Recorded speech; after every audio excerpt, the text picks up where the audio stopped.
ජායති මීයති ච පුනම් පුනම් සීවති කන්නරන්තේ මග්ගං ච ලද්ධාං පුනම් භවාය න පුනම් පුනං ජායති භූරි පඤ්ඤෝති.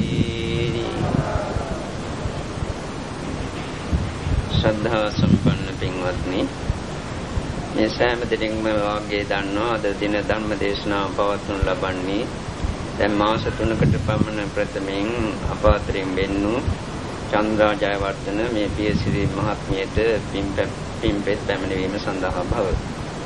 මේ මහත්මිය සිල් ආරක්ෂා කරමින් දන් දෙමින් භාවනා කරමින් කටයුතු කරන කෙනෙක්. ඒ දාන සීල භාවනා කියන ඒවාට කියන්නේ පුණ්‍ය ක්‍රියාවත්තු කියලා.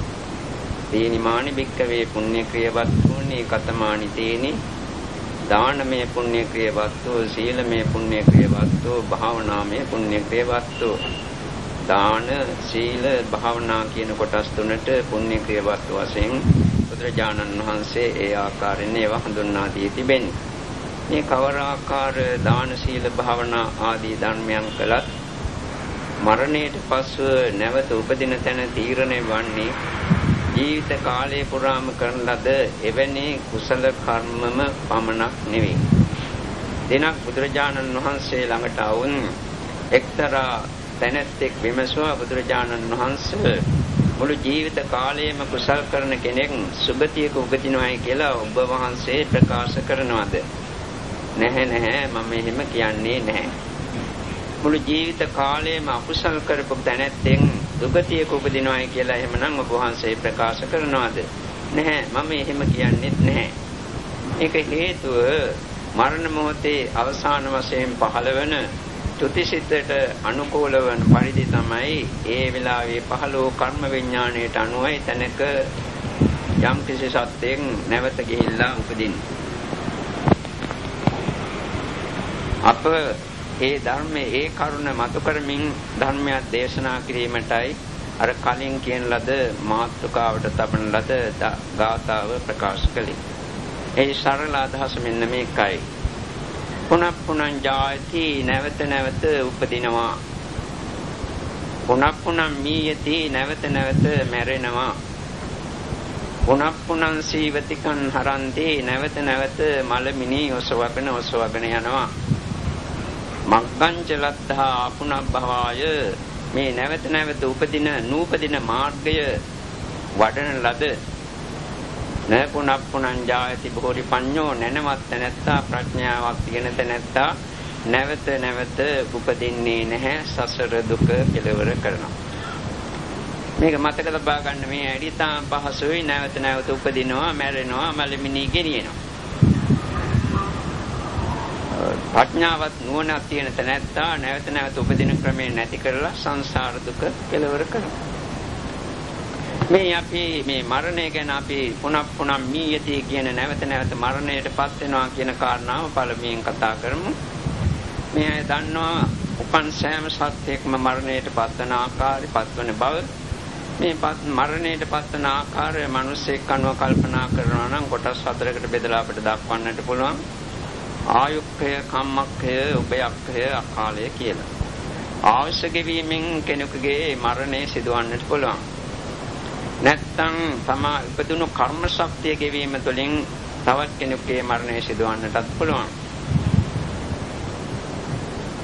උභයක්ඛය කියන්නේ මේ දෙකම, ආශය කර්මයයි කියන දෙකම ගෙවීමෙනුත් කෙනෙකුගේ මරණය සිදුවනවා. ඒ වගේම අකාලයේත් මරණය සිදුවන්නට පුළුවන්. ඒවා විස්තර කරන්නට අවශ්‍ය නැහැ. අපි භාවනාවට යොමු වන ආකාරයෙන් ධර්ම දේශනාවක් ඉදිරිපත් කිරීමට බලාපොරොත්තු වෙන්නේ. එම නිසා මේන් එහාට කියන කාරණා පොත්පත්වල දැක්වෙන කාරණා වලට වඩා ප්‍රායෝගික වශයෙන් අත්දකින්නට පුළුවන්, ප්‍රායෝගික වශයෙන් අත්දැකිය යුතු ධර්ම කාරණා. එතකොට අපි මරණය ගැන කතා කරනවා නම් මේ දැන් කල්පනා කරන්නට ඕන.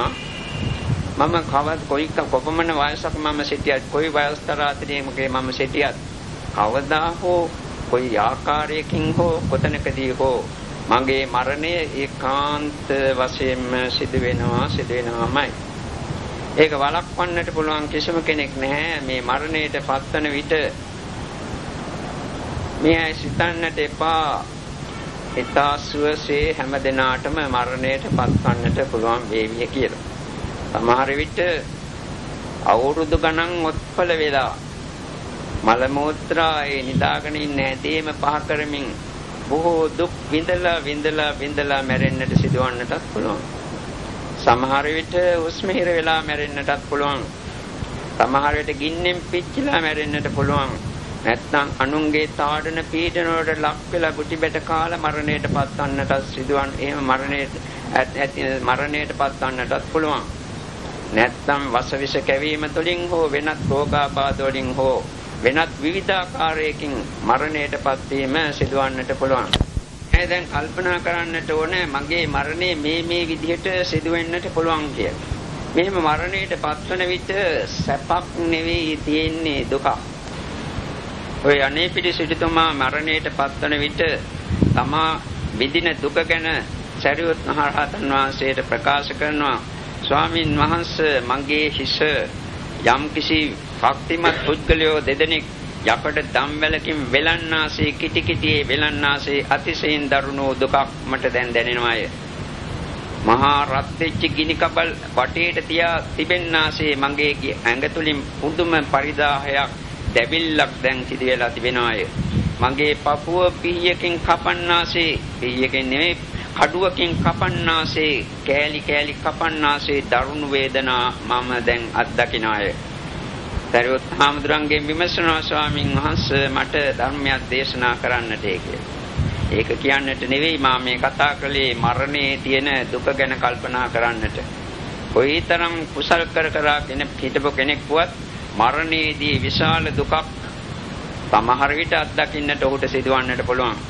නිසා මේ කරුණ අහනකොට මේ අයගේ සිතට වැටහෙන්නට ඕන අවබෝධ වන්නට ඕන මරණම්පි දුක්ඛං මරණය දුකක් කියන එක. අපි මේ චතුරාර්ය සත්‍ය ධර්මයේ මතු කර දෙන්නටයි යන්නේ.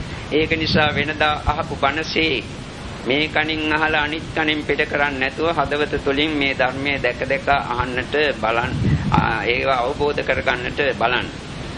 එතකොට මේ ජීවිතයේදී අපි ඒකාන්ත වශයෙන්ම මෙහෙම මරණයකට මුහුණ පාන්නට අපට සිදු වෙනවා.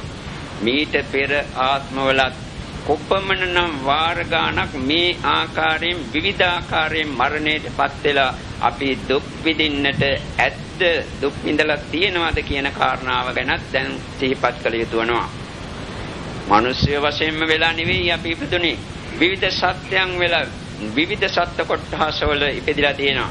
අපි ඉපදිලා නැත්තේ සුද්ධාවාස බ්‍රහ්ම ලෝකවල පමණයි. ලෝකේ සෑම ස්ථානයක ඉපදලා තියෙනවා. ත්‍රිසංසතගත සත්‍යෝ වෙලා ඉපදුනාට පස්සේ ත්‍රිසංසතගත සත්‍යෝ මරණයට පත්වන ආකාරය ගැන ටිකක් සිහිපත් කරන්න. තමනුත් ඒ වගේ දුකකටපත් වූ ආකාරය අවබෝධ විය යුතුයි. සමහර විට ඒ ත්‍රිසංසතගතයෝ ඊට වඩා ප්‍රබල සත්‍යයන් එළවා එද්දී මරණ බයෙන් දුවනවා. නමුත් ගැලවෙන්නට ක්‍රමයක් නැහැ. සමහරට පණ පිටින් අල්ලාගෙන කෑලි කඩ කන්නේ.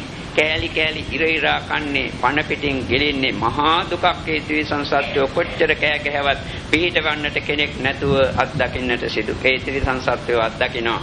සමහරට මහා ප්‍රබල ත්‍රිසංසත්වෝ පවා ඔය අලියන් කොටියන් වැනි මහා ප්‍රබල ශක්තිමත් සත්වෝ පවා වායසට ගොස් නැත්තම් රෝග පීඩා හැදිලා එතනම වැටුණාට පස්සේ කවුරුත්වත් පිහිට වෙන්නට නැහැ.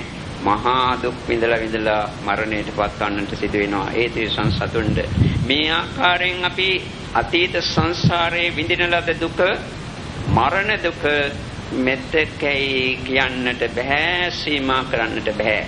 මෙවැනි මරණ දුක විඳ විඳා මේ සංසාර ගමන පුරා අපි මෙහෙම දුක් විඳ මේ සංසාරේ පුරා අපි මේ ආවේ.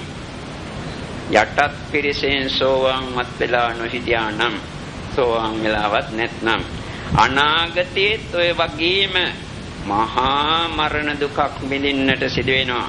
මේ කියන කාරණාව වැටහෙන එක නෙවෙයි අවශ්‍ය වන්නේ. තමන්ගේ හිතට අවබෝධ වෙන්නට ඕන, පෙනෙන්නට ඕන, හදවතින් දකින්නට ඕන. මෙවැනි මහා දුකක් අපි අතීතයේ වින්දා මේ ජීවිතයේදී විඳින්නට සිදු වෙනවා. අනාගත භවවලදී යටත් පිරිසෙන් සෝවාන්වත් වෙන්නට නොහැකි වුණොත් මහා විශාල දුක් ප්‍රමාණයක් අනාගත භවවලදී කෙලවරක් නැති සීමාවක් නැති ආත්මවල ඉපදී ඒ දුක අපට විඳින්නට සිදු වෙනවා කියන කරුණ. මේ ආකාරයෙන් මරණ දුක ගැන සිහිපත් කරන විට මේ ආයත තරමක් දුරට හෝ සිත තුළ ජනිත වන්නේ දුක්ඛ සත්‍ය පිළිබඳ සුළු හැඟීමක්. මරුණට පස්සේ මොකද්ද වෙන්නේ? පුනප්පුනං සීවතිකං හරන්තේ නැවත නැවත මලමිනී ඔසවගෙන යනවා.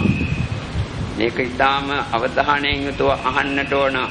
විරාගයේ ඇතිවීම සඳහා නොයල්ම ඇතිවීම සඳහා මේ සංස්කාර ධර්මයන් කෙරෙහි පවත්නා වූ කැමැත්ත රාගයේ ඇලීම බැඳීම තණ්හා වැනි ඒ සංසාරයේ නැවත නැවත උපදින සංස්කාර ධර්ම අකුසල සංස්කාර ධර්ම තරමක් දුරට හෝ යටපත් කර ගැනීම සඳහා අඩු කර ගැනීම සඳහා එතකොට මේ කල්පනා කරන්න දැන් මරුණට පස්සේ තමන් කොච්චර ආශා කරලා මේ ජීවිතේ පවත්වාගෙන ගියත් මුළු ජීවිතේ පුරා කවලා පොවලා නහවලා සනසලා සතප්පවලා ඇඳුම් ඇඳවලා මේක පිනවා මේ ශරීරේ පවත්වාගෙන ගියත් මරුණට පස්සේ මේ ශරීරේ මලකුණක් බවට පත් වෙලා ඔසවාගෙන ගොස් පොළව යටට දාලා පස් දාලා බලලාන නැත්තම් ගින්දරට දාලා පුච්චලා අලු කරලා දානවා. මේ තමන් කොච්චර ඇලුම් කරන ආදරේ කරන නෑදෑයෝ හිත මිත්‍රයෝ ස්වාමිපුරුෂයෝ භාර්යාවරු දරුවෝ කවුරු හිටියත් පස්සෙන් එන්නට කෙනෙක් නැහැ. මේ සියල්ලම අතහැරලා දාලා යන්නට වෙන සිදුවන දිනයක් ඒකාන්තයෙන්ම එනවා. එදාට මේ සියල්ලම අතහරින්නට සිදුවෙන එක සිදුවෙනවාමයි. ගිය ආත්මයේ සිටපු සෑම කෙනෙක්ම සෑම දෙයක්ම අපි අතහැරලා ආවා වගේ මේ ජීවිතයේ තියෙන සෑම දෙයක්ම මේ ජීවිතයේ අපි අසුරු කරන සෑම කෙනෙක්ම අතහැර දාලා යන්නට වෙනවාමයි. ඒකට වෙන විකල්පයක් නැහැ. මේක තේරුම් ගන්න, මේක අවබෝධ කරගන්න, මේක අවබෝධ වුණොත් තමන් මේ කරන වචනයක් මට සිහිපත් වෙනවා නාටකම කියලා. මේ නාටකම මොකක්ද කියලා තේරෙයි. පාලා කියවෙනි බහුරු කොලම් කියලා ලෝ වැඩි සංග්‍රහය තියෙනවා. කවියක අන්තිම පදේ බහුරු කොලම් ටිකක් නටලා ගියා වගේ තමයි. ඒක නිසා මේ ශරීරයේ කෙරෙහි මේ තරම් ඇලිලා පැඳිලා ආසාවෙන් මම කියලා මගේ කියලා හිතාගෙන කටයුතු කළාට මරණයට පස්සේ සිදුවන දේ මොකක්ද කියලා බලන්න. මේවට ආශා කරනවා නම් තමා සතු ගෙවල් දොරවල් ඉඩකඩම් යාන වාහන ආදී විවිධ වස්තුන් තියෙනවා. මේවට ආශා කරලා මැරෙන වෙලාවට ආශා සිතක් පහළ වුණා නම් ඒකාන්තයෙන්ම പ്രേත ලෝකවල උපදින්නට සිදු වෙනවා. සමහර විශාල ගෙවල් වලට ආශා කරපු මිනිස්සු ඒ ගෙවල් වලම പ്രേත වල ඉපදලා තියෙනවා. නැත්තම් ඒ වතු පිටි වලට ආශා කරපු මිනිස්සු ඒ තැන් වල ඉපදලා പ്രേතයන් වශයෙන් අනන්තවත් දුක් විඳිනවා. ඒක නිසා තමාගේ සිත තුළ මේවා කෙරේ ආශාව තිබුණත් අතහරින්නට වෙනවා. ආශාව නොතිබුණත් අතහරින්නට වෙනවා. එම නිසා මේවා කෙරේ තියෙන අනවශ්‍ය ආකාර බැඳීම මේ යථා තත්ත්වය අවබෝධ වීම තුළින් තරමක් දුරට හෝ ලීල් කරගන්නට බලන්නට ඕන. තමන්ගේ සංසාර විමුක්තිය තබා ගැනීම සඳහා ඒක අත්‍යවශ්‍ය කරුණක්. මෙම නිසා කල්පනා කරන්න මේ විදිහට මරණයට පත් වෙනකොට මේ මගේ ශරීරය සමග සියල්ලම අතහරින්නට වෙනවා. එම නිසා මේ හැම දවසෙම දවසකට විනාඩි 4-5ක්වත් මරණය ගැන සිහි කරලා සියල්ලම සිතින් අතහරින්නට පුරුදු වන්න. එහෙම පුරුදු වුණාට පසුව හැම දවසෙම කරලා ඒක ආචීර්ණ කර්මයක් වශයෙන් පුරුදු පුහුණු වුණාට පසුව ඇත්තෙන්ම මරණයට පත්වන අවස්ථාවේදී මේ සියල්ලම සිතින් අතහරින්නට පුළුවන් ශක්තිය ඔහුට ලැබෙනවා. එසේ වුවහොත් ඔහුට සුගතිගාමී වන්නට පුළුවන්. නැත්තම් දුගතියක යන එක බොහෝ විට සිදුවන කරුණක්. මේ මරණයට පස්සුනාට පස්සේ මේ මලමිනිය මේ ආකාරයෙන් පොළොව අස්සට දැන් ගිහිල්ලා වැළලුවා නැත්තම් ගින්දරේ දාලා පිච්චුවා කියලා කල්පනා කරලා බලන්න. මේ දේ මොකද්ද සිදුවන්නේ කියලා. මේවා ටිකක් භාවනා කරන අය මෙතන ඉන්නවා. ඒ කළොත් එහෙම මේකේ යම්කිසි අත්දැකීමක් ලබන්නට පුළුවන්. පොළොවේ දැම්ම වැළලුවා.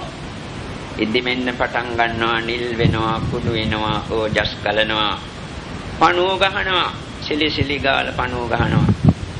මේ මස් දියේ යනවා. පැත්තේ පලාතේ කෙනෙකුට ඉන්න බැරි තරම් දුඟලයි.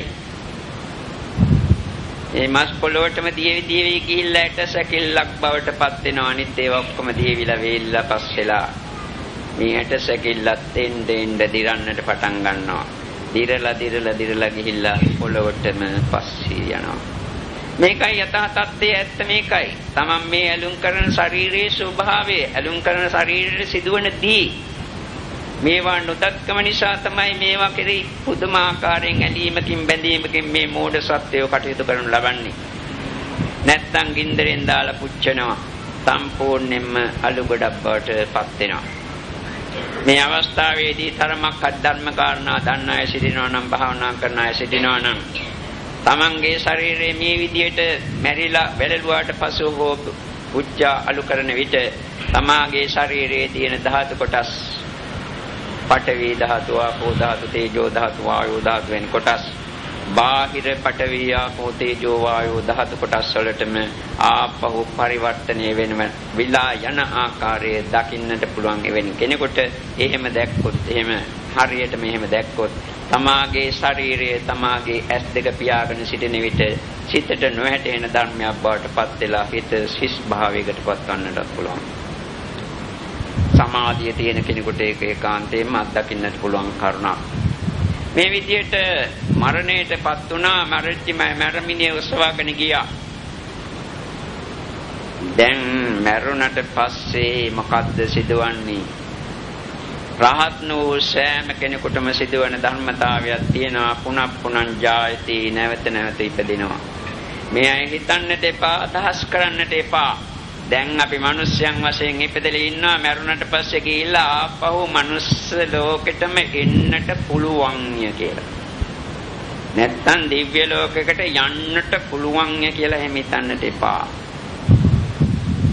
නියම තත්ත්වයේ නියම පරිදි විස්තර කරන බුදුරජාණන් වහන්සේ, බොරුවක් නොකියන බුදුරජාණන් වහන්සේ, අතිශෝක්තියකින් යමක් ප්‍රකාශ නොකරන බුදුරජාණන් වහන්සේ, ඇත්ත ඇති සැටියෙන්ම අපිට අප කෙරෙහි කරුණාවෙන් කරුණ පෙන්වා දෙන බුදුරජාණන් වහන්සේ මෙලෙසින් ප්‍රකාශ කරලා තියෙනවා. මහණෙනි, මනුස්ස ලෝකෙන් මිනිහෙක් මරුණට පසුව නැවත මනුස්ස ලෝකේ ඉපදෙන්නේ නියපොත්ත උඩට පස් ටිකක් අරගෙන පෙන්නලා කියනවා, මෙන්න මේ නියපොත්ත උඩට ගත්ත පස් ටික පමණ ඉතා අසුරු දෙනින් පමණයි. මේ මහා පොළවේ පස් යන්තාක් වැඩිද ඒතා දුරට මේ මනුස්ස ලෝකෙන් මරුණාට පසුව දුගතිගාමී වන අය විශාලයි කියලා. මේක අතිශයෝක්තියෙන් කියපු කාරණාවක් නෙවෙයි, සත්‍ය වශයෙන්ම ප්‍රකාශ කරපු කාරණාවක්. සතර අපායට වැටුණාට පසු ඒ සත්‍යයන්ට නැවත ගොඩ එන්නටත් පුළුවන් කමක් නැහැ. දැන් මේ අය කලින් මරණ දුක ගැන අවබෝධයක් ලැබුවා. ටිකක් හරි ඒ ගැන මෙනෙහි කිරීම තුළින් තමාගේ සිතටම තමන්ට මේ තරම් මරණ දුකක් විඳින්නට සිදු වුණා. අතීතයේ මෙහෙම මරණ දුක් විඳා අනාගතයේදීත් මෙහෙම මරණ දුකක් සංසාරේ පුරා විඳින්නට සිදු වෙනවා කියලා මරණම්පි දුක්ඛං කියන කතාව ගැන තරමක හෝ අවබෝධයක් ඇති වුණා නම් දැන් මේ කියන්නේ ජාතිපි දුක්ඛ කියන කාරණාව කියන්නයි මේ යන්නේ. දැන් මේ කියන්නේ ජාතිපි දුක්ඛ කියන කරුණයි. මරුණට පස්සේ උපදින්නේ මිනිස්සෙක්. මරුණට පස්සේ මනුස්ස ලෝකෙම නෙවෙයි. හිතන්න මේ මැරිලා ඉන්න ගෙවල් දොරවල් වලට ආශා කරලා නැත්තම් දෝ දරුවන්ට ආශා කරලා ගිහිල්ලා പ്രേත ලෝකේ ඉපදුනා නම් එහෙම කොයිතරම්නම් දුකක් විඳින්නට වේවිද කියලා. කන්නට කෑමක් නැහැ, හඳින්නට හැඳුමක් නැහැ, ඉන්නට තැනක් නැහැ, බොන්නට වතුර පිපා බිඳක් නැහැ. එවැනි සාපිටාසා මහා දුක් විඳ ප්‍රේතෝ අවුරුදු දහස් ගණන්, දසදහස් ගණන් දුක් විඳිනවා. තමහට කෑම ටිකක් සොයසා සෙම්සොටු සොයා බල ඇවිදිනවා. තමහට නැංගවල් ගිනිගෙන දැවෙනවා. ඒ ප්‍රේතයන්ගේ කවුරුවත් ඒ ඇයට පිහිටවන්නට එන කෙනෙක් නැහැ. සමහර විට පිහිටවන්නට හැකියාවකුත් නැහැ. එවැනි මහා භයානක තත්ත්වයකට තමන් පත්වන්නට පුළුවන්. දැන් කොයි තත්ත්වයේ කොයි සමාජ තරාතිරමක හිටියත් මරුණාට පස්සේ ඔය අසුරනිකාය වැනි කාලකන්‍ය අසුරනිකාය වැනි අපේත සත්ත්ව කොට්ටාසයන් සිටින මහා විශාල ඇඟක් ඉති කටු තුඩක් විතර ඊතාසුළු කටක් තිබෙන්නේ. කණ්ඩ නැතුව බොණ්ඩ නැතුව අවුරුදු දහස් ගණන් දසදහස් ගණන් අනන්ත ප්‍රමාණ දුක් විඳිනවා. මේ අයටත් යටත් පිරිසෙන් සෝවාන්වත් වෙලා නොහිටියා නම් ඔය දුකට වැටෙන්නට පුළුවන් මරුණට පස්සේ. නැත්තම් හිතන්න තිරිසන් ලෝකයේ ගිහිල්ලා ඉපදුනායි කියලා. ඌර වෙලා කුකුල වෙලා බල්ල වෙලා හරක් වෙලා විවිධාකාර සත්‍යයන් වෙලා උපදින්නට පුළුවන්. අර බුදුරජාණන් වහන්සේ වැඩ සිටින කාලේ තෝදෙය්‍ය කියන බ්‍රාහ්මණයා 40 කෝටියක් ධනෙ තිබුණු තැනැත්තා. ඒ ගෙදරම බල්ලෙක් වෙලා ඉපදිච්ච ආකාරය බුදුරජාණන් වහන්සේ විසින් ප්‍රකාශ කළා. බුදුහාමුදුරුවෝ යනකොට මේ බල්ලා පුරනවා. බුදුහාමුදුරුවෝ කතා කරනවා තෝදෙය්‍ය උඹ ඉස්සරත් මට දන්නේ දෙන්නේ නැතුව බඳින්නේ පුදන්නේ ඒවා මොනවත් කරන්නේ නැතුව දෝෂාරෝපණය කරලා දැන් උඹ මට පුරලත් අපාගාමී වන්ටද යන්නේ කියන කතාව. ඒ ධර්ම කතා අපි කියන්නේ යනවා නෙවෙයි. ඒ කොයිතරම් කෝටි 40ක ධනෙ තිබුණත් ඒ කිතරම බල්ලෙක් කියලා ඉපදුනා නම් ඒ ධනෙන් ඇති ඵලය මොකද්ද ප්‍රයෝජනේ මොකද්ද? මේ අය හිතන්න එපා අපිට නම් ඔය දේ සිදුවෙන එකක් නැහැ කියලා. කොයි තිරිසන් ලෝකේ කොයි සතා වෙලා උපදීද කියන්නට දන්නේ නැහැ. එක් අවස්ථාවකදී අර රේරුකාණේ චන්දවිලා හඳුන්වන ලියපු පොතක තියෙනවා අටුවා මතයක් දක්වලා. ගෑණිට ආශා කරපු මිනිස්සෙක් තමන්ගේ භාර්යාවට ඒ ගෙදරම මැරිලා ගැරන්ඩියෙක් කියලා ඉපදිලා වහලේ උඩ ඉඳලා ඇඟටම වැටෙනවා. ඊට පස්සේ ගෑණිට මිනිස්සු කතා කරන්න පටන් ගත්තා මේ ගැරන්ඩියා උඹේම හස්බන්ඩ් ස්වාමි පුරුෂයා තමයි කියලා. ගැරන්ඩියා මැරුවා ගෑණිස්. ඊට පස්සේ ඒ ගෙදරම නැවත බල්ලෙක් වෙලා ඉපදිලා ඒ ගෑණිගේ ඇඟේ දැවටි ඔහෙ යනවා. මිනිස්සු කීවලු උඹේ ස්වාමි පුරුෂයාම තමයි මේ විදිහට මේ තරම් ඇලුම් බැලුම් කරන්නේ කියලා.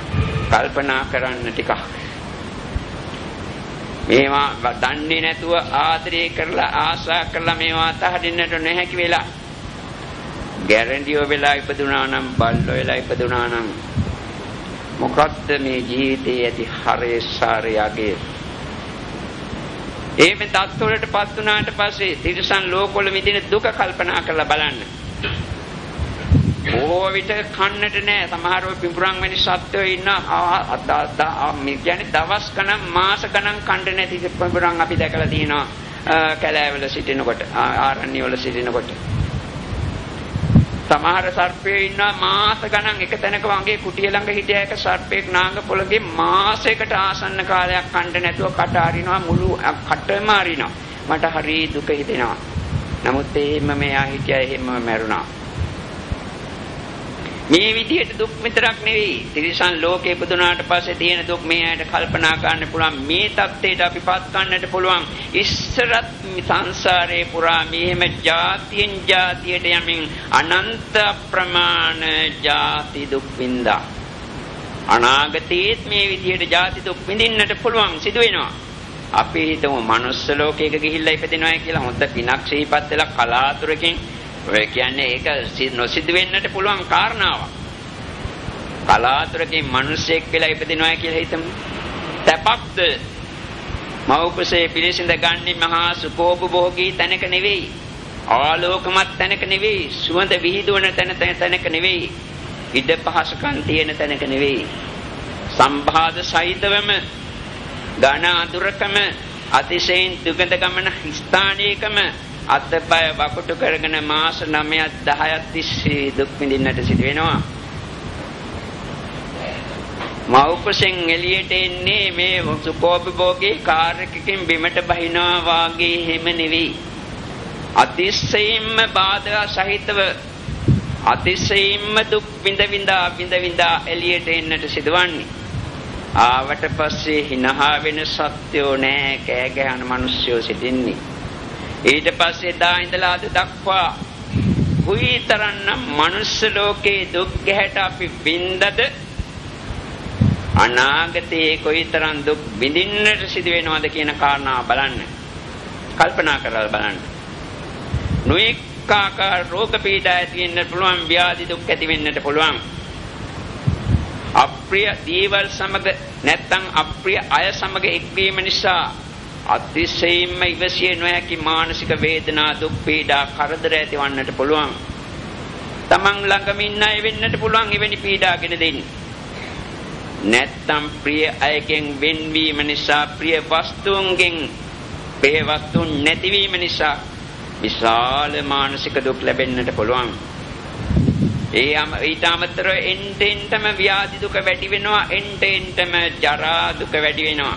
මේ අය කල්පනා කරන්න එපා අපි එන්ටෙන්ට තරුණ භාවයට යයි මේ අවුරුදු 41 කෙනා 25 18 වෙයි කියලා.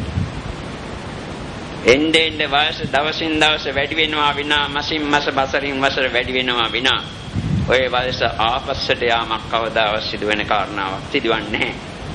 එතකොට ওই ජරා දුක එන්ටෙන්ටම වැඩි වැඩියෙන් අපිට අත්දකින්නට සිදු වෙනවා. මේ තරම් විශාල ජාති දුක්, ජරා දුක්, ව්‍යාධි දුක්, මරණ දුක්, ප්‍රිය විප්‍රයෝග දුක්, අප්‍රිය සංප්‍රයෝග දුක්, කැමැති දෑ නොලැබීමේ දුක්, මේ ආදී අනන්ත දුක් මිදින්නට සිදු වෙනවා. කුමක් නිසාද? පුනප්පුනං ජායති, නැවත නැවත ඉපදෙන නිසා. මෙයාට මේ කියන කාරණාව දැන් ඊටාම සරල කරුණක් වශයෙන් වැටහෙන්නට තේරුම් ගන්නට පුළුවන්කම තිබේවි. ඒක නෙවෙයි අවශ්‍ය වන්නේ. තමන්ටම තේරෙන්න ඕන, තමන්ටම අවබෝධ වෙන්න ඕන, තමන්ගේම හදවතට පෙනී යන්න ඕන. මේ තරම් දුකක් අපි අතීතයේ වින්දා, දැනුත් අනාගතයේ මේ ජීවිතේ විඳින්නට සිදු වෙනවා. මතු භවවලදී නැවත නැවත ඉපදී භවයෙන් භවයට යමින් මේ දුක් අපිට අනුභව කරන්නට සිදු වෙනවා. මේක තමයි දුක්ඛ සත්‍ය කියලා වැටහෙන්නට ඕන. මේ ශරීරයේ පවතින එකම ඒකාන්ත වශයෙන් දුකක්. ඊට අමතරව මේක දිගටම හිටගෙන ඉන්නට බෑ. රිදෙනවා, කැක්කුම් ඇති වෙනවා. දිගටම ඉඳගෙන ඉන්නට බෑ. රත් වෙනවා, විවිධ දුක් පීඩාගෙන දෙනවා. දිගටම නිදාගෙන ඉන්නටත් බෑ. දිගටම ඉඳගෙන ඉන්නටත් බෑ. විවිධාකාර දුක් ගැහැට පමුණවනවා මේ ශරීර කූඩුව තුළින්. ඒක නිසා විවිධාකාරයෙන් ඉරියව් මාරු කර කර එහාට මෙහාට අංගපසංග හරව මේ දුක සමනය කරන්නටයි මේ ලෝක සත්‍යය පුරුදු පුහුණු වෙලා සිටින්නේ. කන්නට ඊළඟට බඩගිනි දුක එනවා. කෑවේ නැත්තම් විශාල දුකක්. අද කාලා දැන් ඇති ඊයේත් කෑවන්නේ අද කන්න ඕනේ නැහැ කියලා එහෙම ඉන්න පුළුවන් කමක් නැහැ. පිපාස දුක් ඇති වෙනවා. ඊයේ පුළුවන් තරම් වතුර බිව්වා. අද වතුර බොන්නට ඕනේ නැහැ කියලා හිතුවොත් පිපාස දුක් විඳින්නට වෙනවා. ඒ බඩගිනි පිපාසා දුක් පමණක් නෙවෙයි, ඒ කෑම බීම ආදී හම්බ කරන්නට, සොයා ගන්නට, මිල මුදල් සපයා ගන්නට ගියාට පස්සේ රැකී රස්සා කිරීම දුක්, ව්‍යාපාර කටයුතු කිරීම දුක්, නැත්තම් ගොවිතැන් කිරීම ආදී දුක් මිදෙන්නට සිදු වෙනවා. මේ ශරීරයේ තියෙන තාක්කල් දුකේ කෙලවරක් නැහැ. මේ ශරීරයේ පවතින්නේ යන්තාක්කල්ද ඒ තාක්කල්ම දුක පවතිනවා. බුදුරජාණන් වහන්සේ ප්‍රකාශ කරලා තියෙන කාතාවක් තමයි සබ්බේ සංඛාරා දුක්ඛාති යදා පඤ්ඤාය පත්තති අත්ථ නිම්බින්දති දුක්ඛේ සමග්ගෝ විසුද්ධියා කියන කාතාව. මේ සියලුම සංස්කාර දුකක් වශයෙන් යම් කිසි කෙනෙක් තේරුම් ගන්නවා නම් මේ දුක්ඛ සංස්කාර කෙරෙහි කලකිරීමක් ඇති වෙනවා. ඒ කලකිරීම නිවන් ලැබීමට හේතු වන මාර්ගයක් වනවා කියන එකයි අදහස. එම නිසා මේ ආගේ සිත තුළත් මේ දුක්ඛ සත්‍ය පිළිබඳ අවබෝධයක් ඇති වෙනවා නම් මේ දුක්ඛ සත්‍යයක්ම වූ සංස්කාර ධර්ම කෙරෙහි කලකිරීමක්, විරාගයක්, නොයල්මක් ඇති කර දීම සඳහායි අපි මේ කරුණ ඉදිරිපත් කරන්නේ. එතකොට මේ ආකාර දුක් ලබා දෙනකොට සබ්බේ සංඛාරා සියලුම සංස්කාර දුක්. මේ හිතන්න තමා ඇලුම් කරන, ආශා කරන ස්වාමි පුරුෂයා, භාර්යාව, දරුවෝ, අම්මා තාත්තා, නෑදෑ හිත මිත්‍රයෝ, මේ ඉෂ්ට අය, ප්‍රිය අය. මේ හිතනවාද මේ අයගෙන් සැප ලබා දෙනවයි කියලා. ඒකාන්ත වශයෙන්ම දුක් ලබා දෙන්නේ. පියතෝ ජාති සෝකෝ පියතෝ ජාති භයං. ප්‍රියන් නිසා දුකක්මයි ඇතිවන්නේ, ප්‍රියන් නිසා බයක්මයි ජනිතවන්නේ. මේ බුදුහාමුදුරුවෝ බොරු කියන කෙනෙක් නෙවෙයි. මේ අය ප්‍රිය කරන දෙයකට, ප්‍රිය කරන කෙනෙකුට යම් කරදරයක්, පීඩාවක් ආවොත්, රෝග පීඩාවක් ආවොත්, හදිසි අනතුරක් ආවොත්, නැත්නම් හොර සතුරන්ගෙන් ආදී විපතක්, කරදරයක් පැමිණියොත් කොයිතරම් මානසික දුකක්, කායික දුකක් විඳින්නට සිදු වේද කියලා බලන්න. තමා ප්‍රිය කරන වස්තුන් නිසා සමහරට තමාගේ ජීවිතේ උනත් පූජා කරන්නට සිදු වේවි. අපිට උදාහරණයක් හොඳ සුඛෝපභෝගී ආකාරයක් තියෙනවා. මේ කාර්යක තමාට සැප විහරණය ලබා දීමට තියෙන එකක් වුවත් ওই කාර්යක නිසාම සමහරට තමාගේ අතපය කැඩී යන තත්යකට පත්වන්නට පුළුවන්. සමහරට මරණයගෙන දෙන්නට පුළුවන්. සමහරට ජීවිතේටම අංග විකල තත්ත්වයට පත් වූ පුද්ගලයෙක් බවට පත් කරන්නට පුළුවන් ඒ කාර්යක. මේ විදිහට ලෝකේ යන්තා තමා ප්‍රිය කරන දේවල් තියෙනවා නම් ඒ සෑම දෙයක් තුළින්ම දුකක් ලබා දෙන්නට පුළුවන්. මේ ලෝකේ ඉන්න සෑම මිනිසෙකුගෙන්ම තමාට දුකක් ලබා දෙන්නට පුළුවන්. තමාගේම ආදර ස්වාමි පුරුෂයා භාර්යාව සමහරට තමාගේම වදකෙක් බවට මරණ හතුරෙක් බවට පත්වන අවස්ථාවක් තිබෙනවා. තමා ප්‍රිය කරන දූ දරුවෝ තමාගේ පුතා සමහරට තමාම මරණ තත්ත්වයට පත්වන වදකෙක් වන්නටත් පුළුවන්. පියා පුතාට වදකෙක් වන්නට පුළුවන්. පුතා පියාට වදකෙක් වන්නටත් පුළුවන්. තමා ඇසුරු කරන මිහිත මිත්‍රාදීන් අද යාළු මිත්‍රයෝ වෙලා හිටියට යම් මාන්ත්‍ර වෛරකාරයෙක් බවට හෙටපත් ගන්නට පුළුවන්. අපට විවිධ කරදර පීඩා කරන පුද්ගලයෙක් බවට පත් ගන්නට පුළුවන්. ඒක නිසා මේ ලෝකයේ සිටින සියලුම මිනිස්යෝ තුළින් අපට දුකක් ලබා දෙන්නට පුළුවන්. එතකොට අපේ ඇඟයි සිතයි දුක නම් මේ ලෝකේ හැම මිනිස්සෙම දුක්ඛ සමුදය සත්‍ය වෙනවා. දුක් ලබා දීමට හේතු වන කරුණක් වෙනවා.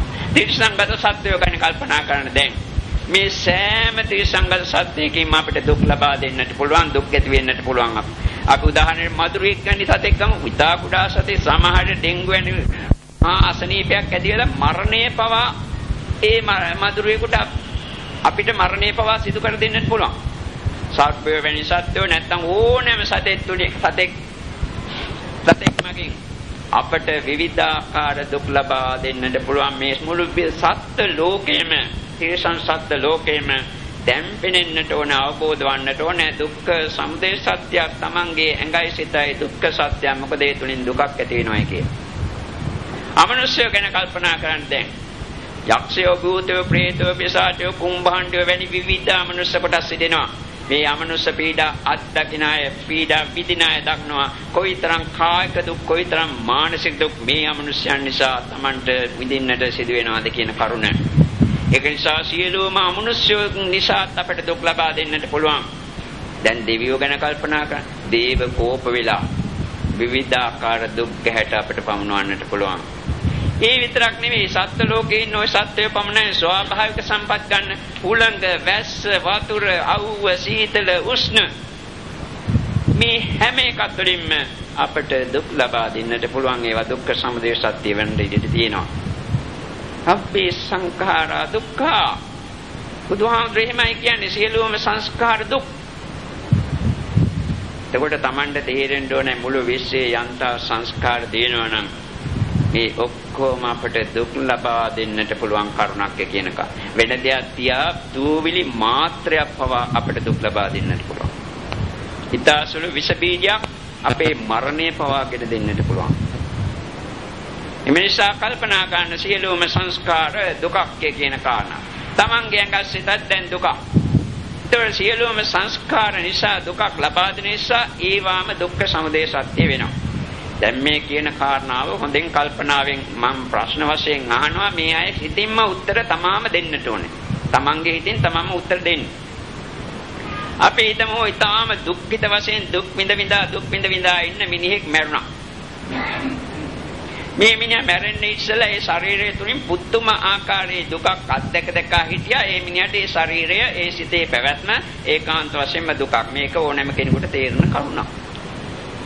දැන් මේ මිනිහා මැරුණාට පස්සේ ඒ ශරීරයේ අණුව බලන කිසිම දුකක් ඒ මලමිනියට තියෙනවා. කිසිම දුකක් මලමිනියට නැහැ. ඒ මිනිහා නැවත ඉපදුනේ නැත්තම් දුකේ කෙලවර එතන. වරද තියෙන්නේ එතනින් නවතින්න නැතුව නැවත උපදින එක. ඒ නැවත උපදින කතාව අපි පසුවට තබලා ඒ ජීවිතය අනුව කල්පනා කළොත් එහෙම ඒ මිනිස්යාට මරුණට පස්සේ කිසිම දුකක් ඒ ශරීරය තුලින් ඇති වෙන්නේ නැහැ. ඒ සිත තුලින් ඇතිවන්නේ. එහෙමනම් මේ තමන්ගේ ඇඟේ සිතේ පවත්නා දුක ඇති කර දුන්න හේතුව මොකද්ද? ඒකයි මම අහන ප්‍රශ්නය. හිතින්ම පිළිතුර දෙන්න. ඔයගොල්ලන්ගේ හිතින්ම දකින්න. මේ ප්‍රාණය තිබෙන නිසා තමයි මේ දුක් ඔක්කොම අපිට විඳින්නට සිදු වෙලා තියෙන්නේ. පණ ටික තියෙන නිසා. පණ ටික නැත්තම් දුක් මොකක්වත් නැහැ. එතකොට ප්‍රාණය කියන එක දුක්ඛ සමුදය සත්‍යයි. ඒක හේතුවක්. දුක් ඇති කර දින හේතුවක්. ඇයි මේ ප්‍රාණය පවතින්නේ? පණ ටික ඇයි මේ තියෙන්නේ? විවිධ හේතු තියෙනවා. සීතල උෂ්ණ දෙක සමගානට තියෙනවා. උෂ්ණ වැඩි වුණත් මැරෙනවා, සීතල වැඩි වුණත් මැරෙනවා. ඒ දෙක සමගානට තියෙනවා ශරීරයේ රොඩ් දෙන ප්‍රමාණය. කෑම බීම දවස් 7-8ක් එහෙම නැති වුණොත් මැරෙනවා. කෑම බීමක් තියෙන්නට ඕන. අපි ගන්න ඔක්සිජන් වායුව ආශ්වාස ප්‍රශ්වාස කරනවානේ. විනාඩි 2ක් ඇතුළත උෂ්ම ගන්න නැතුව හිටියොත් මැරෙනවා. ඒක නිසා බාහිර වායුව දහත්වත් මේ ශරීරයේ පවතින්නට හේතු වෙනවා. මේ ශරීරයේ ඇතුලේ තියෙන ඉන්ද්‍රිය තියෙනවානේ. ඔය හදවත පෙනහැලි වැනි ඉන්ද්‍රිය. මේවා ජීවිතේ පවත්වාගෙන යාමට සුදුසු මට්ටමින් ක්‍රියාත්මක වන්නට ඕන. ඒකත් හේතුවක් තමයි. මේ ඔක්කොම හේතු වලට වඩා ජීවිතේ පවතින්නේ මේ ලෝකේ ඉපදුණු කර්ම ශක්තිය තිබෙන නිසා. එතකොට මේ ජීවිතය කියන එක පණ ටික කියන එක කලින් හේතුවක් වශයෙන් දැක්කා අපි. මොකද මේ දුක ඇති කරන දේ හේතුව. දැන් අපි බලනවා ඒ ජීවිතේන්ද්‍රයේ රූපේ නැත්තම් ජීවිතේ පණ ටික පවත්නේ කුමන හේතුවක් නිසාද කියනකොට Tamanට පේන්නට ඕන මේ මනුස්ස ලෝකේ ඉපදුණු කර්ම ශක්තිය නිසායි මේ ජීවිතේ පවතින්නේ කියලා. අර කලින් කියපු කරුණු ඒවා තරම් වැදගත් නෙවෙයි. කර්ම ශක්තියයි ප්‍රබල කාරණාව. එතකොට කර්ම ශක්තිය කියන එක හේතුවක් වෙනවා මේ දුකේ හේතුව දුක්ඛ සමුදය. ප්‍රතිසන්දි ජනක කර්මය නැවත ඉපදෙන. අර කලින් දැකපු ජීවිතේන්ද්‍රයේ රූපේ කියන හේතුව දැන් ඵලයක් බවට පත් වෙනවා. මොකද ප්‍රතිසන්දි ජනක කර්ම ශක්තිය තුළින් තමයි ඒක නිසා තමයි මේ ජීවිතේ පැවතගෙන යන්නේ. දැන් මේ අයගෙන් අහන ඊළඟ ප්‍රශ්නේ තමයි මේ ප්‍රතිසන්දිය ගෙන දුන්න මව්කුසට ඉස්සල්ලාම පිළිසිඳගත් කර්ම ශක්තිය ආවේ ඇයි? දැන් ඒක අපි හේතුවක් වශයෙන් දැක්කේ. ඇයි මේක ඇති වුනේ? අපි මේ දුක්ඛ සමුදය සත්‍ය හොයලා යන ගමනක්. කලින් දුක්ඛ සත්‍ය තේරුම් ගත්තා. දුක්ඛ සමුදය සත්‍ය පොතින් නෙවෙයි හදවතින් දකින්නට.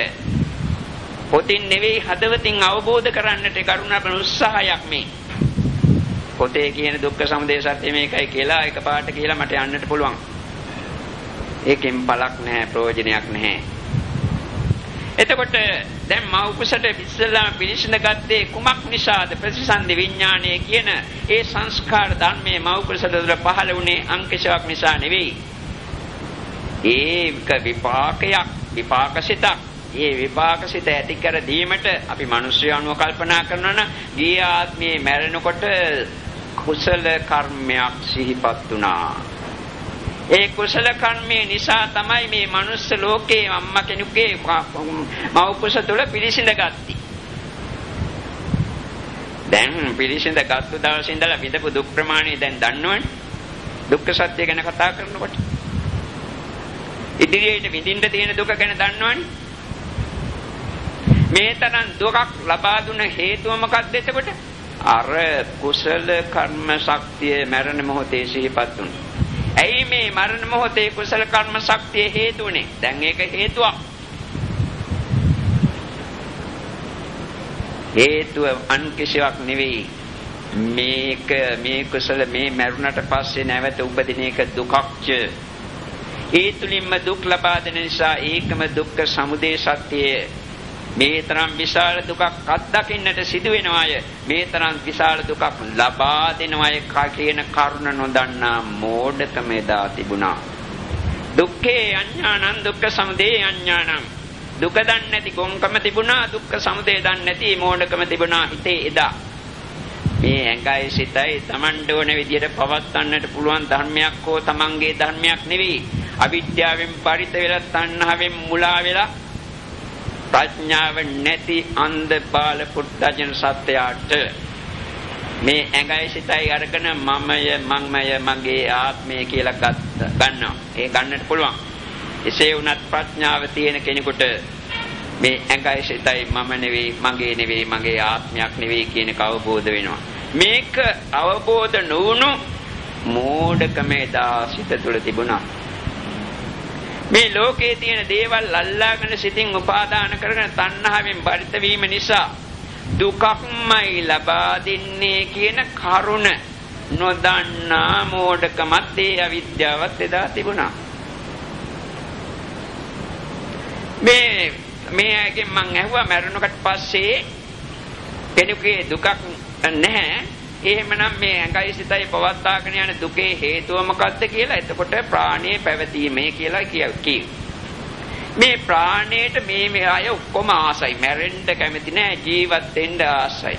භවයේ රැඳී සිටින්න ආසයි. ඇයි මේක දුක් ලබා දෙන හේතුවක්, මේක දුකක් කියලා දන්නේ නැති මෝඩකම තිබෙන තාක්කල් භවයේ රැඳින්න ආස කරනවා, ජීවිතේට ආස කරනවා, ජීවිතේ පවත්වාගෙන යන්න ආස කරනවා.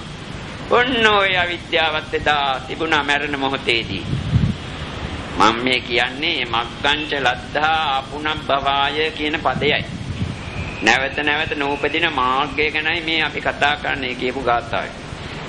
එතකොට මේ විදිහට එදා නොදක්කම තිබුණු නිසා මරණ මොහොතේ මේක හොඳයි, නැවත උපදින්නට ඕනේ, මේක මහා සැපක්, නැවත උපදින එක තමයි හොඳ කියලා හිතාන හිටියා. වැදගත්ම කාරණාව, ඊට වඩා ඉතා වැදගත්ම කාරණාව, මේ ඇඟයි සිතයි නැත්තටම නැති වෙලා යන එක තමයි දුකේ කෙලවර. ඒක හරියටම ප්‍රත්‍යක්ෂ වශයෙන් අත්දකින්නට නොහැකි මෝඩකම එදා සිත තුළ තිබුණා. මෙන්න මේ අවිද්‍යාව එදා සිත තුළ තිබුණ නිසා කර්මය මරණ මොහොතේ සිහිපත් වුණේ. ඒ කර්මය නිසා තමයි මෞකසට ආවි. මෞකසට ආපු නිසා තමයි මේ ඔක්කොම දුක් විඳින්නේ. ඔය කියපු කරුණු ටික තියනවා නම් නැවත නැවත මෙරිවි, නැවත නැවත ඉපදේවි. පුනප්පුනං ජායති පුනප්පුනං මීයති. නැවත නැවත උපදිනවා, නැවත නැවත මැරෙනවා, නැවත නැවත දුක්ම අනුභව කරන්නට සිදු වේවි. ඒක තේරුම් ගන්න. එතකොට මේ මෝඩකම මොකක් නිසාද තිබුණේ? එතකොට දැන් අපි කර්ම මරණ මොහොතේ කර්ම මේ දුක්ඛ සමුදය සත්‍යයි මම මේ කියන්නේ මේ ආයත ප්‍රායෝගික වශයෙන් ධර්මද්දුරට අවබෝධ කරගන්න පුළුවන් වන ආකාරයෙන්. නොදක්කම මෝඩකම කුමන් නිසාද ඇති වුනේ? මේ ඇඟයි සිතයි මම කියලා හිතාගෙන හිටපු නිසා. අස්මිමානය කියලා එකට කියන්නේ. මම කියලා කෙනෙක් සිටිනවා කියන හැඟීම. මේ සෑම කෙනෙකුගේ සිත තුළ මේක තියෙනවා. රහත් නොවූ හැම කෙනෙකුගේම තියෙන දෙයක්. මම මේ කතා කරන්නේ. ඕක නිසා තමයි අවිද්‍යාව ඇති වුනේ. ඇයි එහෙමනම් අස්මිමානය ඇති වුනේ? ඒ මම කියලා කෙනෙක් ඉන්නවා මම නොදන්නකම නිසා. අවිද්‍යාව නිසා අස්මිමානය, අස්මිමානය නිසා අවිද්‍යාව. ධර්මයේ දන්නා අයට මා මේ කීවේ මොන කාරණාවද කියන අවබෝධය දැන් ඇති වෙන්නට ඕන. බුදු වදන වලින් කියනවා නම් අවිද්‍යා පත්‍ය සංඛාරා, සංඛාර පත්‍ය විඥාන. ඕකයි අපි මේ ප්‍රකාශ කළේ මේ ඇයට තේරෙන විදිහට. එතකොට අන්න එතනයි දුක ඇති කරන හේතුව දුක්ඛ සමුදය සත්‍ය කියන්නේ ඒකයි. ඔය தත්ත්වය මම කියලා කෙනෙක් සිටිනවා කියන හැඟීම සහ අවිද්‍යාව තිබෙන තාක්කල්ම සංසාරේ රැඳී සිටීමට ආස කරනවා, ජීවත් වෙන්න ආස කරනවා, මම මගේ කියලා ගන්නවා, බාහිර ළඟට පුළුවන් තරම් දේවල් ලෝකන කරනවා, කර්ම සංස්කාර රැස් කර ගන්නවා. ඉතින් මොකද වෙන්නේ? පුනප්පුනං ජායති. ආපහු නැවත නැවත උපදින්නට වෙනවා. උපදින්නේ මනුස්ස ලෝකෙ නෙවෙයිම කියලා මං කියවනේ. පිරිතන් ලෝකෙටත් යන්න පුළුවන්, പ്രേත ලෝකෙටත් යන්න පුළුවන්, අපායටත් යන්න පුළුවන්. අපායේ තියෙන දුක ගැන බුදුරජාණන් වහන්සේ ප්‍රකාශ කරනවා. මහණෙනි මම මේ දුක මගේම ඥාණයෙන් දැකලා සාමේව දිත්තං සාමේව එහෙම දක්වනවා. මම විසින්ම දැක්කය කියලා. මේ දුක විස්තර කරන්නට මට වචනවත් නැහැ, උපමාවක්වත් නැහැ මහණෙනි. ඒ තරම්ම දුකක් අපායේ. මෙවැනි දුක් ලබා දෙන හේතුව තමයි අපි ඔය ප්‍රකාශ කළේ. දැන් මෙයාට තේරෙනවා මරණය කියන එක මහා දුකක්. ජාතිය කියන එක මහා දුකක්. නැවත නැවත ඉපදෙන එක දුකක්. මේ ඉපදීම නිසාම සංසාරික දුක් නැවත නැවතත් අනුභව කරන්නට සිදු වෙනවා කියන කරුණ මේ ඇයට තේරෙනවා. මෙන්න මේ තේරුම් ගැනීමට තමයි අපි කියන්නේ මාර්ග සත්‍යය කියලා. දුක නැති කිරීමේ මාර්ගය. මේ දුක නැති කිරීමේ මාර්ගයේ ගමන් කිරීමෙන් තමයි දුක්ඛ නිරෝධ සත්‍ය හේවත් නිවන සාක්ෂාත් කරන්නට පුළුවන් වන්නේ. යම් කිසි කෙනෙකුගේ සිත තුළ සමාධිය දියුණු නම් ප්‍රඥාව දියුණු නම් මෙතන ඉන්නවා නම් එවැනි කෙනෙක් දැන් කල්පනා කරලා බලන්න මේ සංසාර ලෝකයේ මේකාන්ත වශයෙන් දුකක් කියලා සබ්බේ සංඛාරා දුක්ඛා කියලා අවබෝධය මං කලින් ඇති වෙන ආකාරයෙන් කරුණු කීපයක් කියවා. ඒ අවබෝධය ඇති වුණා මේ ඔක්කොම දුක් තමන්ගේ ඇඟයි සිතයි සහිත ඔක්කොම දුක්. මේ ඔක්කොම දුක් ලබා දෙන දේවල් දුක්ඛ සමුදය මේක තමන්ගේ ඇඟයි සිතයි තියෙන තාක්කල් දුක තියෙනවා. ඒක නිසා මේක දුක් ලබා දෙන දෙයක් වෙනවා. මේ ඔක්කොම මං සම්පූර්ණයෙන් අතහරිනවා කියලා සිතින්ම අතහරින්න බලන්න. මෙහෙම සිතින්ම හරියට ප්‍රඥාවෙන් සමාධියෙන් අතහැරියොත් එහෙම සිත නිස්සල වෙනවා. ඒක හේතුව මොකද? සිත පවතින්නේ විවිධ අරමුණු වල එල්ලි නොඑක ආකාර දේවල් ගැන හිත අරමුණු වල එල්ලි පවතින. දැන් මේ එල්ලෙන අරමුණු ඔක්කොම අපි කපා දෙමු. සිතට යන්නට තැනක් නැහැ, එන්නට තැනක් නැහැ. සිත නිස්සල විය යුතුමයි. ඒකයි හිතේ ස්වභාවය. මනසා සිත නිස්සල වෙනවා. හරියට මේක තමයි දුක්ඛ සත්‍ය, මේ තමයි දුක්ඛ සමුදය සත්‍ය කියලා හරියට අවබෝධ කරලා මේ දෙකම අතහරිනවා කියලා අතහැරියොත් ඔය විදියට සිත නිසල භාවයටපත් ගන්න. මේවා හදවතින් අවබෝධයලා කළ යුතු දේවල්. නිකන් සිතින් මේක අතහරිනවා කියලා හිතුවට කවදාවත් ඔහොම වෙන්නේ නැහැ. හරි අවබෝධයක් තියෙන්නට ඕනේ. මා කලින්ම කිව්වා ජාති දුක කියන එක Tamanටම අවබෝධ වෙන්න පොත්වල කියපු ධර්ම නෙවෙයි. ජරා දුක කියන ව්‍යාධි දුක එක Tamanටම අවබෝධ වෙන්න. මේකම දුක්ඛ සත්‍ය කියලා තමාම අවබෝධ කරගත යුතුයි කියන කරුණ. එහෙම අවබෝධ වෙච්ච කෙනෙකුට පමණයි ඒ කියපු සිතේ නිසල භාවය ඇතිවන්නේ. දැන් නැවතත් ඔක්කොම දේවල් සිතින් අතහරින්න. මේ සියල්ලම මේ දුක්ඛ සත්‍ය මෙන්න මේකයි. සමුදය සත්‍ය මේකයි. මේ සියල්ලම මම අතහරිනවා කියලා අතහරින්න. යම් කිසි කෙනෙකුගේ සිත තුළ සිත නිසල භාවයටපත් වෙලා සම්පූර්ණ නිසල සිතක් තියෙනවා නම් මේක තමයි මම, මේක තමයි මගේ ආත්මය කියලා ගන්නට ඉතුරු වෙලා තියෙන අන්තිම ධර්මය. මේකත් නැති වෙලා ගියොත් එහෙම අනිත්‍යයට යනවා. ඒකාන්ත වශයෙන්ම ඕක සංස්කාර ධර්මයක්, නිට්ටය දෙයක් නෙවෙයි, අනිත්‍ය ධර්මයක්. ඕක නිරුද්ධ වෙලා නිවිලා යන ධර්මයක්, නැති වී යන ධර්මයක්. ඕක දැන් මම මගේ කියලා ගත්තා නම් ඕක නැති වෙලා නිවිලා ගියාට පස්සේ මොකද්ද ඉතුරු වන්නේ? මම කියලා ගන්නට, මගේ කියලා ගන්නට. සිත සම්පූර්ණයෙන් කිස්සලා යන ශූන්‍යතාවයකටපත් වෙනවා. එහෙම වුණොත් මේ ශූන්‍යතාවය සංස්කාර ධර්මයක්. මේකත් අනිත්‍ය වූ ධර්මයක්, අනාත්ම වූ ධර්මයක්. මම නෙවෙයි, මගේ ආත්මය නෙවෙයි. මේකත් අතහරිනවා කියලා අතහැරියට පස්සේ සිත නිවනටපත් වෙනවා. හරියට චතුරාර්ය සත්‍ය ධර්මය අවබෝධය තුළින් ඒ සිත නිවනටපත් වෙන එකට කියන්නේ නිරෝධ සත්‍ය කියලා. මේ ඔක්කොම නිරුද්ධ වෙලා යන කතියට පහනක් නිවනාසේ නිරුද්ධ වෙන ඔක්කොම සංස්කාර ධර්ම. අන්න ඒකට කියනවා නිරෝධ සත්‍ය කියලා. එතකොට අපි මේ ඇයට ප්‍රකාශ කළේ ඒ බුදුරජාණන් වහන්සේ ප්‍රකාශ කළ ගාථාව පාදක කළා චතුරාර්ය සත්‍ය ධර්මය මතු කරගත හැකි ආකාරයක්. දැන් මං අහන ප්‍රශ්න වලට හිතින්ම පිළිතුරු දෙන්න. මේ දුක්ඛ සත්‍ය කොහෙද තියෙන්නේ? මේ දුක කොහෙද තියෙන්නේ? අහසේ මහා ඝන පර්වතවල, මහා මුහුදේ කඳුවල සබ්බේ සංඛාරා දුක්ඛා කියලා මං කලින් කියවා සියලුම සංස්කාර දුකක් කියලා. අම්මා තාත්තා පවා දුකක් වෙන්න පුළුවන්, දරුවෙක් පවා දුකක් වෙන්න පුළුවන්, ත්‍රිසං සත්‍යය, අමනුෂ්‍ය ඕන කෙනෙක් දුකක් වෙන්න පුළුවන්. දුක්ඛ සමුදය ඔක්කොම දුකක් කියලා සබ්බේ සංඛාරා දුක්ඛා කියලා බුදුහාමුදුරුවෝ ප්‍රකාශ කළා. මමත් ඒක කිව්වා. දැන් අහන ප්‍රශ්නේ මේ දුක කොහෙද තියෙන්නේ? තමන්ගේ ඇඟ සහ සිත තුල. ඇඟේ සහ සිතේ පැවැත්ම තියෙන නිසායි දුක්ඛ සත්‍යයක් ක්‍රියාත්මක වන්නේ. මේ බාහිර සංස්කාර කිසිවක් දුකක් වන්නට බෑ.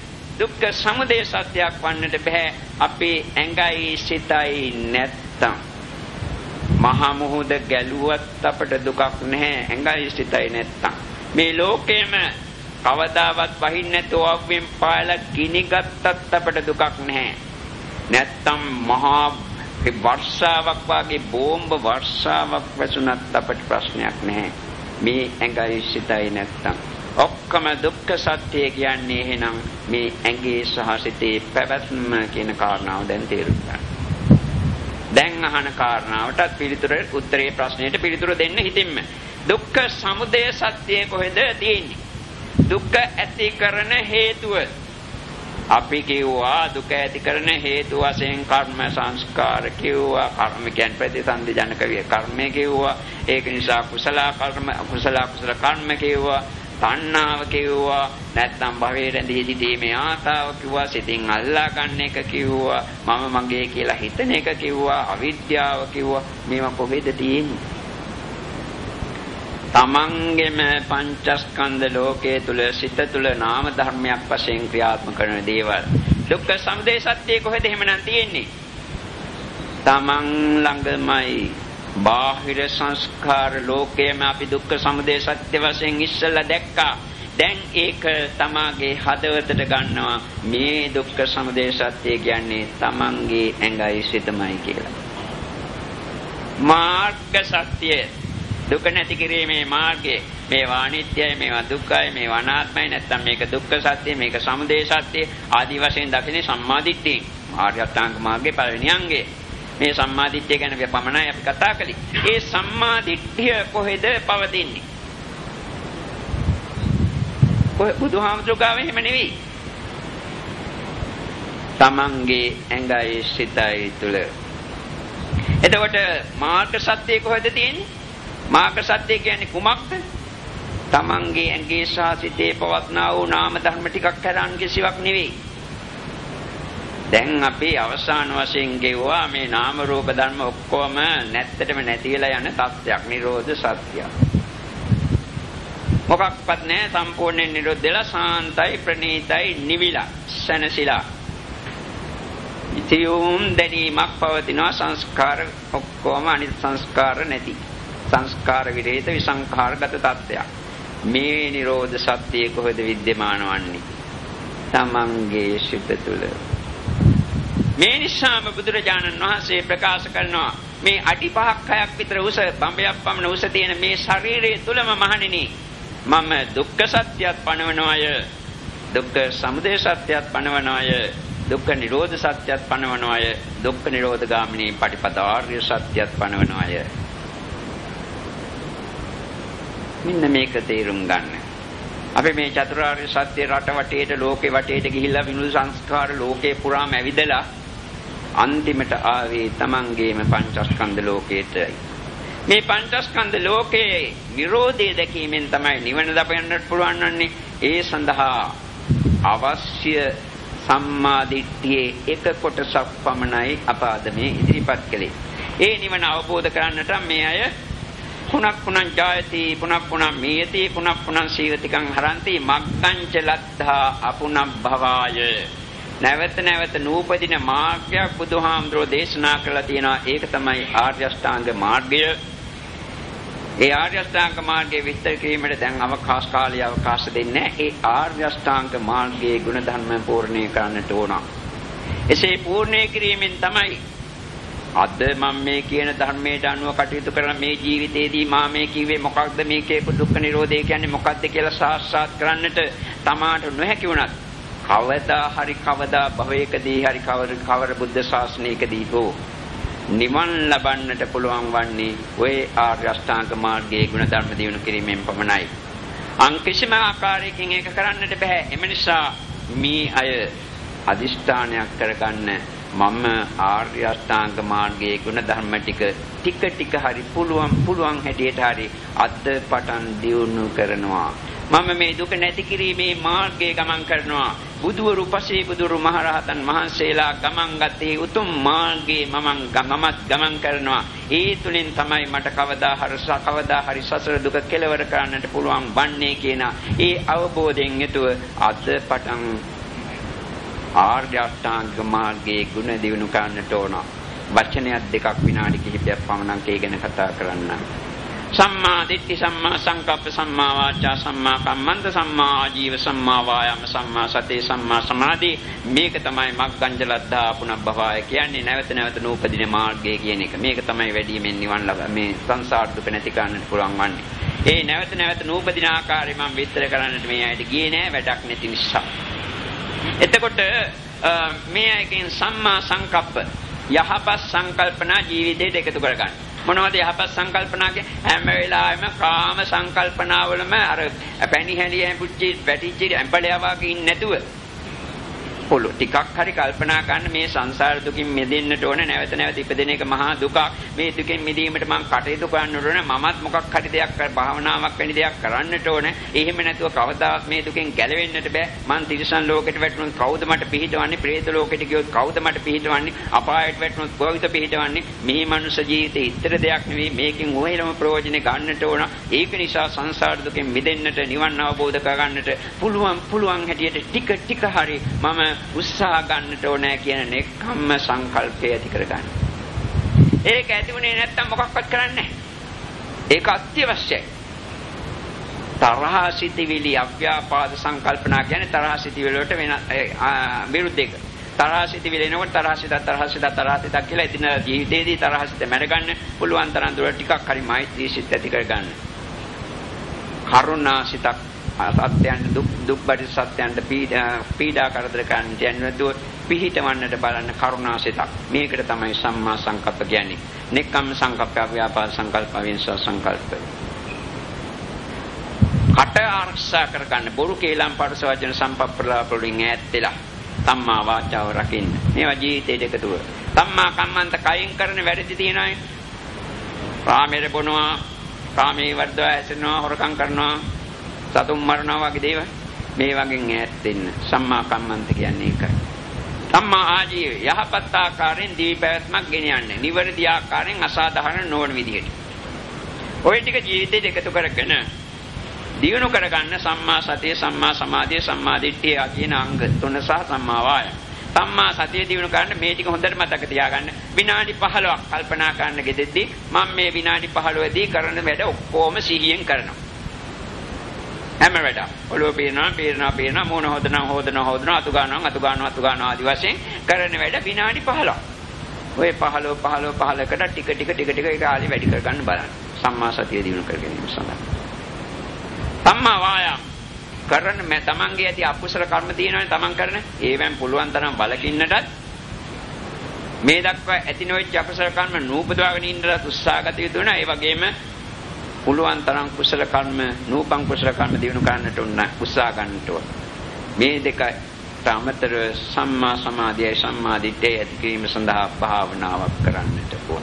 එසේ කිරීමෙන් තමයි කවදා හරි නිවන් අවබෝධ කරගන්නට පුළුවන් වන්නේ. එසේම වාසනාව ශක්තිය උදා වේවා කියලා අපි ආශිර්වාදනය කරලා අපි මේ දේශනාව මෙතනින් නිම කරනවා.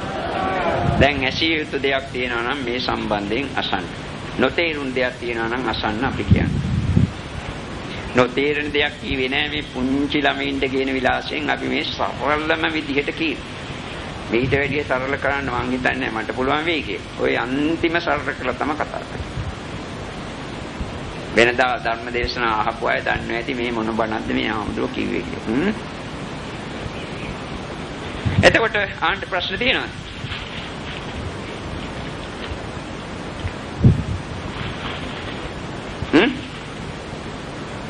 කාටවත් නැහැ. එහෙනම් අපි මේ දේශනාව දෙවියන්ට පින් දීලා මේගේ ඥාතියින්ට පින් දීලා අවසන් කරමු නේද?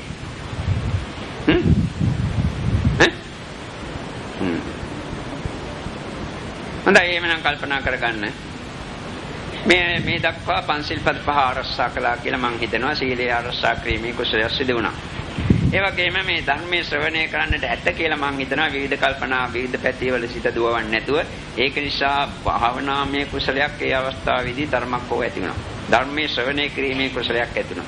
මේ ආකාරයෙන් රැස් කරගත් කුසල කර්ම සිදු කිරීමට හේතු වුණේ චන්ද්‍රා ජයවර්ධන මේ පියසිරි මහත්මයාගේ නෝනාගේ මාස 3 කලුරිය කරලා මාස 3කට පස්සේ ඒ වෙනුවෙන් කරපු ධර්ම දේශනාව ඇසීම නිසා මේ විදිහට අප විසින් රැස් කරගත්තා කුසල කර්ම ඊට අමතරව මේ මහත්මයා කල්පනා හැම මාසෙකම දානය ගෙනෙත් අපිට පූජා කරනවා. ඒ දාන දීමේ කුසල කර්ම ආදී සියලුම කුසල් අප නමින් මේ පරිලෝකයේ චන්ද්‍රාජාවර්ධන මහත්මියට අනුමෝදන් කරනවා මේ පින් ඒකාන්ත වශයෙන්ම මේ අද කරපු විනෝත් ඒ වගේම දන් දීපු විනෝත් ඔක්කොම අනුමෝදන් වේවා එසේ අනුමෝදන් වීමෙන් යම් හේකින් ඇයි දුකකටපත් වී ඇතනම් දුකින්වත් මිදීමට මේ කුසල සත්‍ය හේතු උපනිශ්‍රේ වේවා එලෙසින්ම ඇය සුගතිය මේ සැප සම්පත් විඳින තත්ත්වයක සිටිනම් ඒ සැප සම්පත් තවත් දියුණුවටපත් කර ගැනීමට වැඩි දියුණු කර ගැනීමට මේ කුසල සත්‍යයට හේතු වේවා වාසනාව වේවා ඇයටත් අපට සේම නිවන සනසීමට මේ කුසල් හේතු වාසනාව වේවා කියලා සාදුකාර දීලා පින් දෙන්න.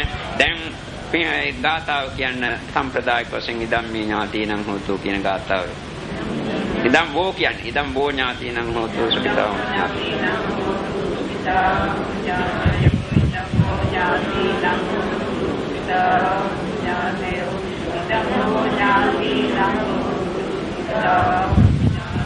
ඇය පින් ගන්න තැනක හිටියා නම් පින් ගැනීමට පුළුවන් තත්ත්වයක ඉඳලා සාදු කියලා මේ පින් අනුමෝදනම් වුණා නම් ඒකාන්ත වශයෙන් මෑට ඒ පින ලැබෙනවා ඇති ඒකෙන් යහපත සිදෙනවා ඇති.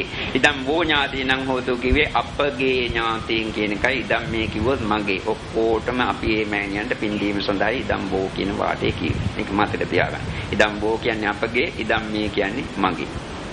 එතකොට මේ කරපු කුසල් සීලෝම දෙවියන්ට අනුමෝදන් කිරීම සඳහා ආකාශට්ටහජ කියන පාඩේ කියන්නේ ආකාශට්ටහජ බුම්මට්ටා දේවානාගා මහිද්దికා පුඤ්ඤන්තං අනුමෝදිතා චනන් රක්කන්ත ශාසන ආකාශට්ටහජ බුම්මට්ටා දේවානාගා මහිද්దికා පුඤ්ඤන්තං අනුමෝදිතා සංගත දේශනං ආකාශට්ටහජ බුම්මට්ටා දේවානාගා මහිද්దికා පුඤ්ඤන්තං අනුමෝදිතා චනන් රක්කන්ත මම් ප්‍රාන්ත ප්‍රාර්ථනේ කන්නිමිනා පුඤ්ඤ කම්මේන මාමේ බාල සමාගමෝ සතං සමාගමෝ හෝතු යාව නිබ්බාන පත්‍ය ඉදම් මේ පුඤ්ඤං ආසවක්ඛ්‍යා වහන්නෝතු සබ්බ දුක්ඛා පමුච්ඡතු මේ කළ සියලුම කුසල සත්‍ය මේ සෑම දිනාටම මෙලොව යහපත සැලසේවා පරලොව යහපත තත්ත්වයට වේවා ප්‍රාර්ථනීය පරිදි නිවන සැනසීමට මේ කුසල හේතු උපනිශ්‍රේ වේවා අභිවාදන සීලිස නිච්ඡං වද්ධා පචායනෝ චත්තාරෝ ධම්මා වඩ්ඩන්ති ආයුවන්නෝ සුඛං බලං ආරෝග්‍ය සම්පatti සබ්බ සම්පatti මේවච අතෝ නිබ්බාන සම්පatti ඉමිනාති සමිඤ්ඤතු